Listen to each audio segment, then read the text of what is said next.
Hello again, everybody. You are looking very beautiful today. I'd like to thank you for continuing to watch all these different ASMR videos of the Mueller Report. Today's video is once again sponsored by Yofuku Limited, and there are all sorts of new designs that are coming out all the time from Yofuku. This is right here, one of my favorite ones for today, and you can go and pick that up by going through one of these links down here. So let's get to reading the Mueller Report.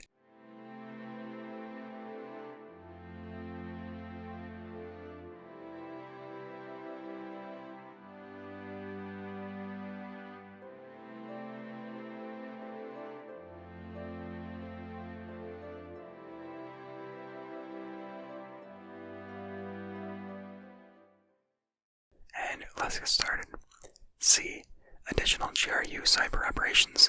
While releasing the stolen emails and documents through DC Leaks, Guccifer 2.0, and WikiLeaks, GRU officers continued to target and act victims linked to the Democratic campaign and eventually to target entities responsible for election administration in several states. 1. Summer and Fall 2016 operations targeting Democrat-linked victims. On July 27, 2016, Unit 26165 targeted email accounts connected to candidate Clinton's personal office, redacted for personal privacy. Earlier that day, candidate Trump made public statements that included the following: Russia, if you're listening, I hope you're able to find the 30,000 emails that are missing. I think you'll probably be rewarded mightily by our press. The 30,000 emails were apparently a reference to the emails described in the media accounts as having been stored on a personal server that candidate Clinton had used while serving as Secretary of State. Within approximately 5 hours of Trump's statement, GRU officers targeted for the first time Clinton's personal office. After candidate Trump's remarks, Unit 26165 created and sent malicious links targeting 15 email accounts at the domain redacted for personal privacy, including an email account belonging to Clinton aide, redacted for personal privacy. The investigation did not find evidence of earlier GRU attempts to compromise accounts hosted on this domain. It is unclear how the GRU was able to identify these email accounts, which were not public. Unit 26165 officers also hacked into DNC accounts hosted on a cloud computing service, redacted for personal privacy. On September 20th, 2016, the GRU began to generate copies of the DNC data using redacted for personal privacy function designed to allow users to produce backups of databases referred to redacted for personal privacy as snapshots. The GRU then stole those snapshots by moving them to redacted for personal privacy account that they controlled. From there, the copies were moved to GRU-controlled computers.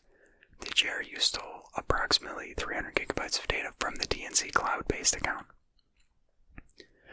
Footnote 181. C. Assange.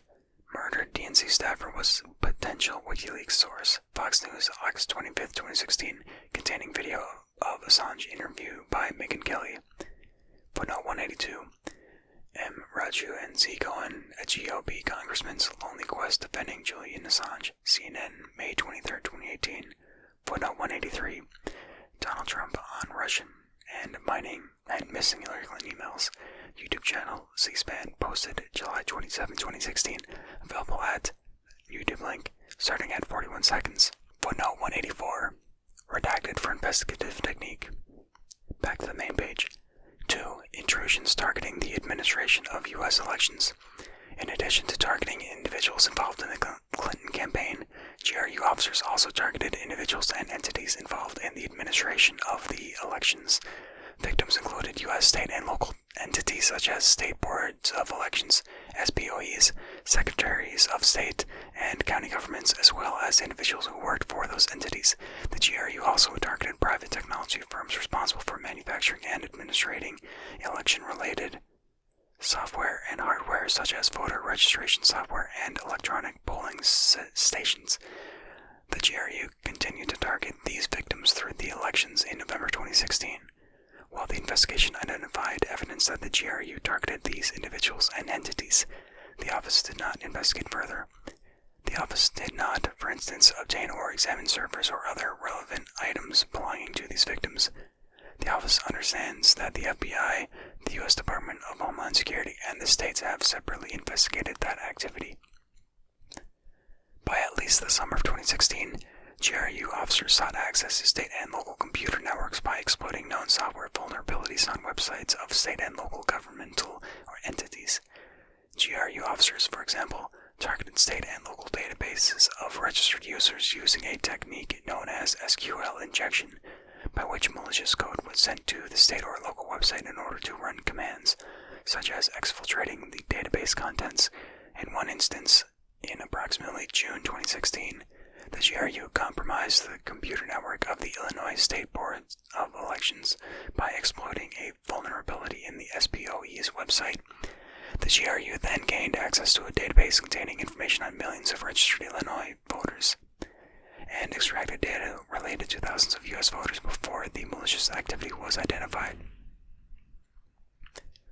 GRU officers, redacted for investigative technique, scanned state and local websites for vulnerabilities. For example, over a 2-day period in July 2016, GRU officers, redacted for investigative technique, for vulnerabilities on websites of more than 24 states, redacted for investigative technique. Similar, redacted for investigative technique, for vulnerabilities continued through the election. Footnote 185.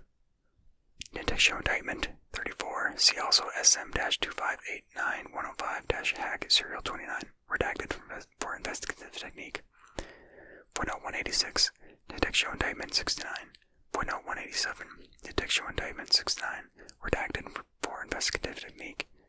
Footnote 188. Redacted for investigative technique. Footnote 189. Redacted for investigative technique. Footnote 190.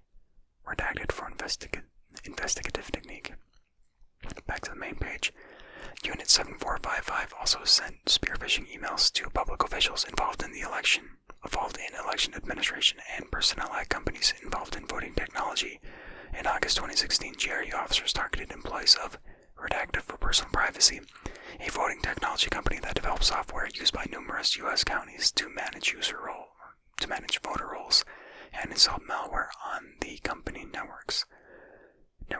Similarly, in November 2016, the GRU sent spear phishing emails to over 120 email accounts used by Florida county officials responsible for administrating the 2016 U.S. election. The spear phishing emails contained an attached Word document coded with malicious software, commonly referred to as a Trojan, that permitted the GRU to access the infected computer. The FBI was separately responsible for this investigation. We understand that the FBI believes that this operation enabled the GRU to gain access to the network of at least one Florida county government. The office did not independently verify that belief and, as explained above, did not undertake the investigative steps that would have been necessary to do so. D. Trump campaign and the dissemination of hacked materials. The Trump campaign showed interest in WikiLeaks releases of hacked materials throughout the summer and fall of 2016. Redacted. 1. Redacted. A. Background. Redacted. Footnote 191. Index show indictment 76. Redacted. Footnote 192.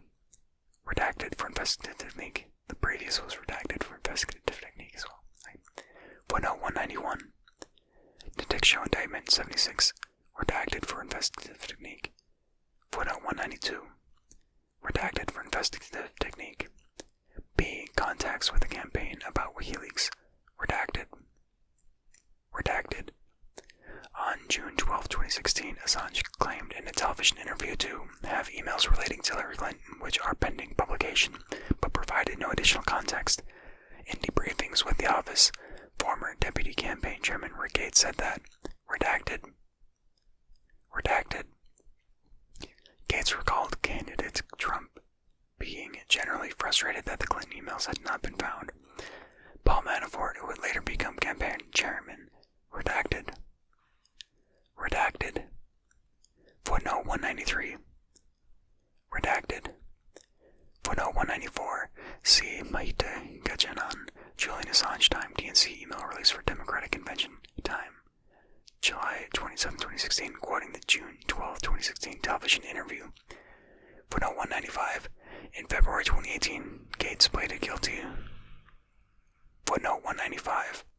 In February 26, 2018, Gates pleaded guilty pursuant to a plea agreement to a superseding criminal information charging him with conspiring to defraud and commit multiple offenses, i.e., tax fraud, failure to report foreign bank accounts, and acting as an unregistered agent of a foreign principal against the United States, as well as making false statements to our office. Superseding criminal information, United States v. Richard W. Gates III, 117 CR 201, DDC, February 28, 2018, Doc 195, Gates Superseding Criminal Information, Plea Agreement, United States v. Richard W. Gates III, 117 CR 201, DDC, February 23, 2018, Doc 205, Gates Plea Agreement. Gates has provided information and in-court testimony that the office has deemed to be reliable. Footnote 196. Gates, October 25th, 2018, 302 at 1 to 2. Footnote 197. As explained further in Volume 1, Section 4A8, Infra, Manafort entered into a plea agreement with our office. We determined that he breached the agreement by being untruthful in proffer sessions and before the grand jury. We have generally recounted his version of events in this report only when his statements are sufficiently corroborated to be trustworthy to identify issues on which Manafort's untruthful responses may themselves be of evidentiary value, or to provide Manafort's explanations for certain events, even when we were unable to determine whether that explanation was credible. His account appears here principally because it aligns with those of other witnesses. And actually, I think, 190. Okay. So apparently, there's something he was saying that was blacked out. Footnote 198. Redacted for grand jury. Back to the main page. Michael Cohen, former executive vice president of the Trump Organization and special counsel to Donald J. Trump, told the office that he recalled an incident in which he was in candidate Trump's office in Trump Tower. Redacted.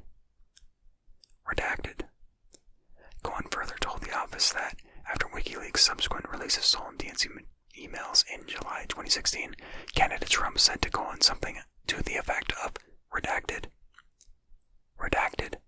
According to Gates, Manafort expressed excitement about the release. Redacted. Manafort, for his part, told the office that shortly after WikiLeaks' July 22nd release, Manafort also spoke with candidate Trump. Redacted. Manafort also, redacted, wanted to be kept apprised of any developments with WikiLeaks and separately told Gates to keep in touch, redacted, about future WikiLeaks releases. Footnote 199. In November 2018, Cohen pleaded guilty pursuant to a plea agreement to a single count information charging him with making false statements to Congress in violation of 18 U.S.C. 1001A and C. He had previously pleaded guilty to several other criminal charges brought by the U.S. Attorney's Office in the Southern District of New York. After a referral from this office in the months leading up to his false statements guilty plea, Cohen met with our office on multiple occasions for interviews and provided information that the office is generally assessed to be reliable, and that is included in this report. Footnote 200. Redacted. Footnote 201. Redacted. Footnote 202. Cohen, September 18, 2018, 302 at 10. Redacted.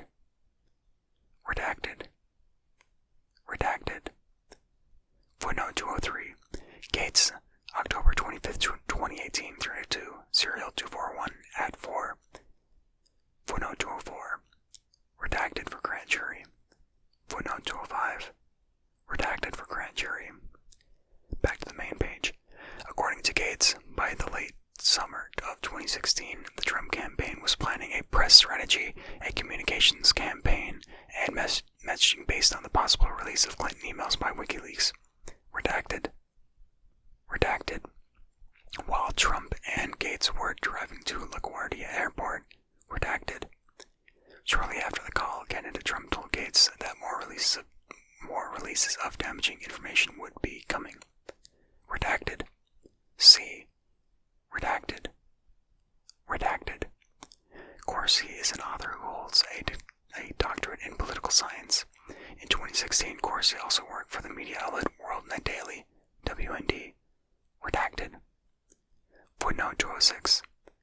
Redacted for grand jury. Footnote 207. Gates, April 10, 2018, 302 at 3. Gates, April 11, 2018, 302 at 1 to 2. SM-218-0998. Gates, October 25, 2018, 302 at 2. Footnote 208. Redacted. Footnote 209. Footnote 209. Gates, October 25th, 2018, 302, serial 241 at 4. Footnote 210. Redacted. Footnote 211. Redacted. Footnote 212. Corsi first rose to public prominence in August 2004 when he published his book Unfit for Command. Swift boat veterans speak out against John Kerry. In the 2008 election cycle, Corsi gained prominence for being a leading proponent of the allegation that Barack Obama was not born in the United States. Corsi told the office that Donald Trump expressed interest in his writings and that he spoke with Trump on the phone on at least 6 occasions. Corsi, September 6, 2018, 302 at 3. Footnote 213. Corsi, October 31st, 2018, 302 at 2. Redacted for grand jury. Corsi was first interviewed on September 6, 2018 at the Special Counsel's offices in Washington, D.C. He was accompanied by Special Counsel throughout the interview. Corsi was subsequently interviewed on September 17, 2018, September 21st, 2018, October 31st, 2018, November 1st, 2018, and November 2nd, 2018. Counsel was present for all interviews, and the interviews beginning on September 21st, 2018 were conducted pursuant to a proffer agreement that precluded affirmative use of his statements against him in limited circumstances. Back to the main page. Redacted. Corsi told the office during interviews that he must have previously discussed Assange with Malek. Redacted. Redacted.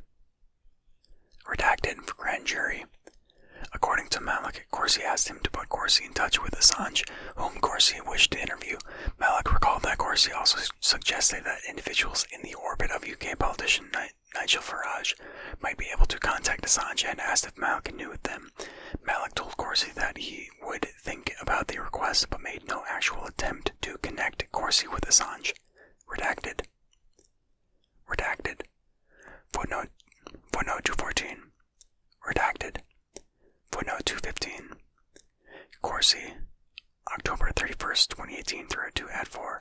Footnote 216. Redacted. Footnote 217. Redacted. Footnote 218.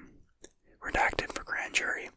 Malek denied ever communicating with Assange or WikiLeaks, stating that he did not pursue the request to contact Assange because he believed that he had no connections to Assange. Redacted for grand jury. Footnote 219. Redacted. Footnote 220. Redacted. This is a pretty big footnote to be redacted. Most of them have just been kind of small, but this one is huge. Back to the main page. Malek stated to investigators that beginning in or about August 2016, he and Corsi had multiple FaceTime discussions about WikiLeaks. Redacted. Had made connections to Assange and that the hacked emails of John Podesta would be released prior to Election Day and would be helpful to the Trump campaign. In one conversation in or around August or September 2016, Corsi told Malek that the release of the Podesta emails was coming, after which we were going to be in the driver's seat. Redacted. Redacted. Redacted. Redacted. Redacted. Redacted. Redacted. Redacted. Redacted. Footnote 221. Redacted for grand jury. Footnote 222. Redacted. Footnote 223. Redacted. Footnote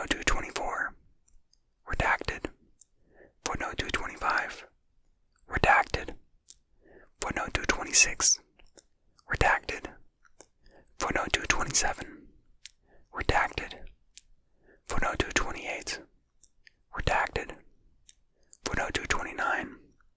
Redacted. Back to the main page. Redacted. Redacted. Redacted. Redacted. Redacted. Redacted. Redacted. Redacted.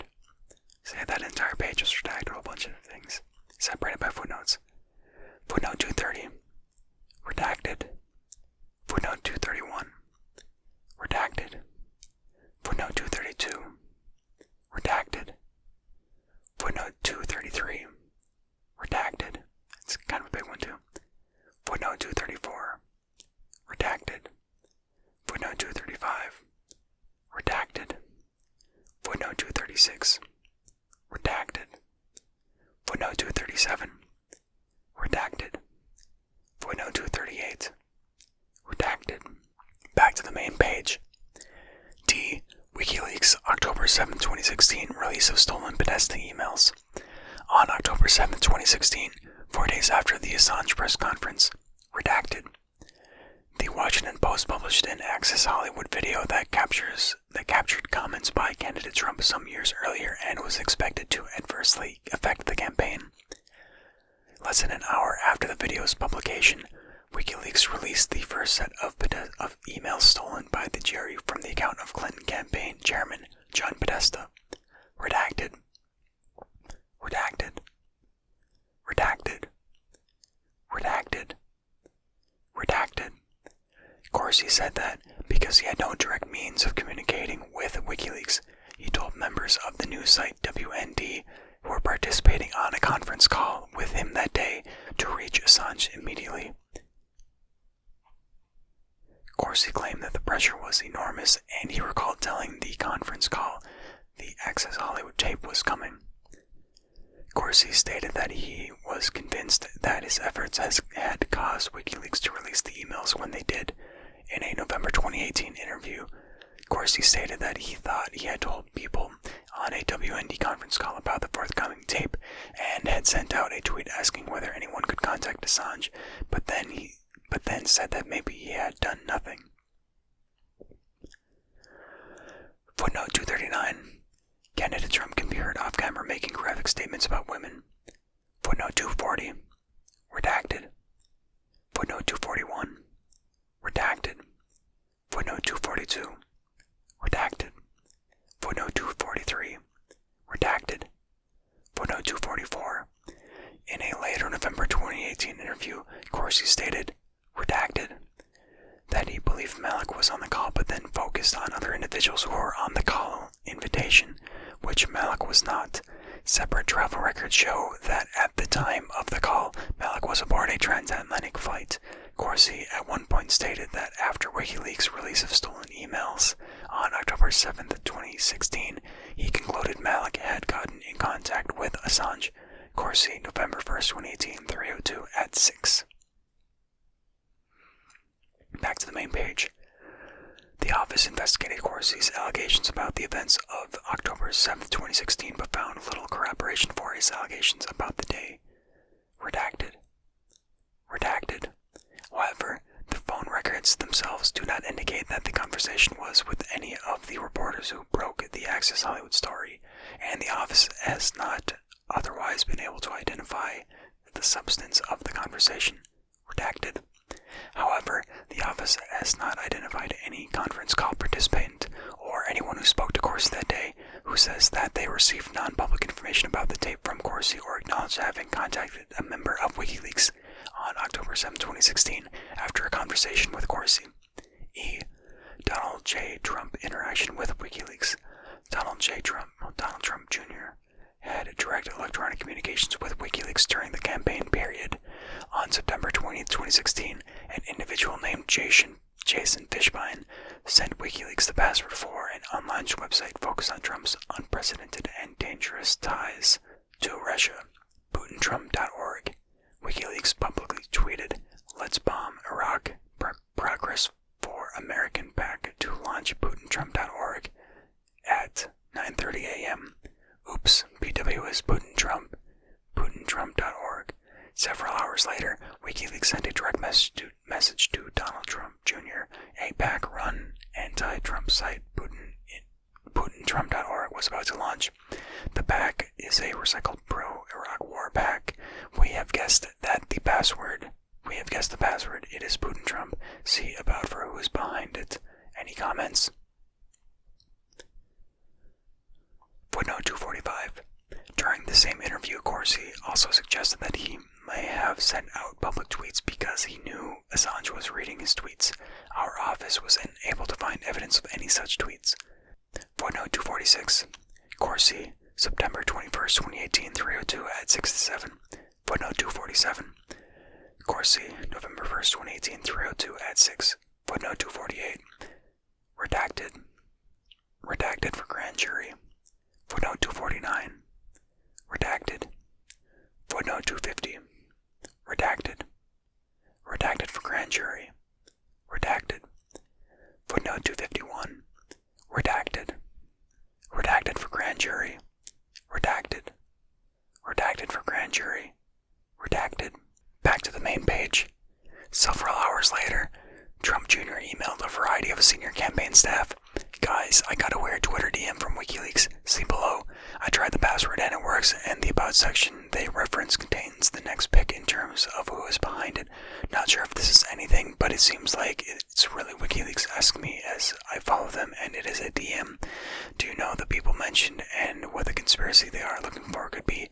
They are just screenshots, but it's a fully built out page claiming to be a PAC. Let me know your thoughts and if we want to look into it.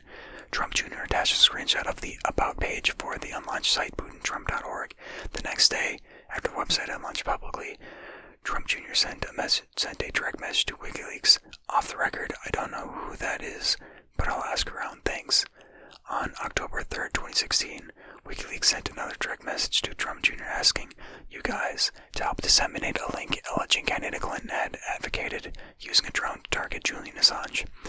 Trump Jr. responded that he already had done so and asked, "What's behind this Wednesday leak I keep reading about?" WikiLeaks did not respond. On October 12, 2016, WikiLeaks wrote again that it was great to see you and your dad talking about our publications. Strongly suggest that your dad tweets this link if he mentions us. WLSearch.tk. WikiLeaks wrote that the link would help Trump in digging through leaked emails and stated, "We just released Podesta Emails Part 4.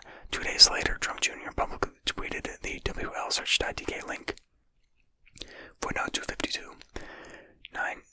September 20th, 2016. Twitter DM at JasonFishbine2 at WikiLeaks. See JF00587. September 21st, 2016. Messages redacted for personal privacy. At jabber.cryptoparty.is is and redacted for personal privacy. At jabber.cryptoparty.is. Fishbine, September 5th, 2018, 3:02 at 4. When interviewed by our office, Fishbine produced what he claimed to be logs from a chat room in which the participants discussed U.S. politics. One of the other participants had posted the website and password that Fishbine sent to WikiLeaks. Footnote 253. September 20th, 2016, Twitter DM at WikiLeaks2 at Donald J. Trump Jr. Footnote 254. Trump.org_28_0000629-33. September 21st, 2016, email Trump Jr. to Conway et al. Subject WikiLeaks. Footnote 255. September 21st, 2016, Twitter DM at Donald J. Trump Jr. at WikiLeaks. Footnote 256. October 3rd, 2016, Twitter DMs at Donald J. Trump Jr. and at WikiLeaks. Footnote 257. At the time, the link tool took users to a WikiLeaks archive of stolen Clinton campaign documents. Footnote 258. October 12, 2016, Twitter DM at WikiLeaks2 at Donald J. Trump Jr. Footnote 259. At Donald J. Trump Jr., October 14, 2016, 6:34 a.m. Tweet. Back to the main page. 2. Other potential campaign interest in Russian-hacked materials. Throughout 2016, the Trump campaign expressed interest in Hillary Clinton's private email server and whether approximately 30,000 emails from that server had in fact been permanently destroyed. As reported by the media, several individuals officials associated with the campaign were contacted in 2016 about various efforts to obtain the missing Clinton emails and other stolen material in support of the Trump campaign. Some of these contacts were met with skepticism and nothing came of them. Others were pursued to some degree. The investigation did not find evidence that the Trump campaign covered any such Clinton emails, or that these contacts were part of a coordinated effort between Russia and the Trump campaign. A. Henry Okniansky, aka Henry Greenberg. In the spring of 2016, Trump campaign advisor Michael Caputo learned through a Florida-based Russian business partner that another Florida-based Russian, Henry Okniansky, who also went by the name Henry Greenberg, claimed to have information pertaining to Hillary Clinton. Caputo notified Roger Stone and brokered communication between Stone and Okniansky. Okniansky and Stone set up a May 2016 in-person meeting. Okniansky was accompanied to the meeting by Alexei Razin, a Ukrainian associate involved in Florida real estate. At the meeting, Razin offered to sell Stone directory information on Clinton that Razin claimed to have obtained while working for Clinton. Razin claimed to possess financial statements demonstrating Clinton's involvement in money laundering with Razin's companies. According to Okniansky, Stone asked if the amounts in question totaled millions of dollars, but was told it was closer to hundreds of thousands. Stone refused the offer, stating that Trump would not pay for opposition research. Okniansky claimed to the office that Razin's motivation was financial. According to Okniansky, Razin had tried unsuccessfully to shop the Clinton information around to other interested parties, and Okniansky would receive a cut if the information was sold. Razin is noted in public source documents as the director and or registered agent for a number of Florida companies, none of which appears to be connected to Clinton. The office found no other evidence that Razin worked for Clinton or any Clinton-related entities. In their statements to investigators, Okniansky and Caputo had contradictory recollections about the meeting. Okniansky claimed that Caputo accompanied Stone to the meeting and provided an introduction, whereas Caputo did not tell us that he had attended and claimed that he was never told what information Okniansky offered. Caputo also stated that he was unaware Okniansky sought to be paid for the information until Stone informed him after the fact. Footnote 260. Kyoto, May 2nd, 2018, 302 at 4. Okniansky, July 13th, 2018, 302 at 1. Footnote 261. Okniansky, July 13th, 2018 at 302 at 1-2. 1-2. Footnote 262. Okniansky, July 13th, 2018, 302 at 2. Footnote 263. Kyoto, May 2nd, 2018, 302 at 4. Okniansky, July 13th, 2018, 302 at 1. And I guess that is it for today. I'd like to thank you all for tuning into part 6 of the ASMR reading of the Mueller Report. I would really like to thank our sponsor, Yofuku Limited. You can go to yofuku.ltd, that's YOUFUKU.ltd, to check out all the different products that they have. They have a whole bunch of different designs that you can check out. This stuff is mostly focused on like Asian stuff, like Japanese language, Chinese language, Korean language, different sites and stuff that you'll see around different countries in Asia. But yeah, so thank you so much for tuning in. Make sure to pick up a shirt or sticker or something from Yofuku as thanks for supporting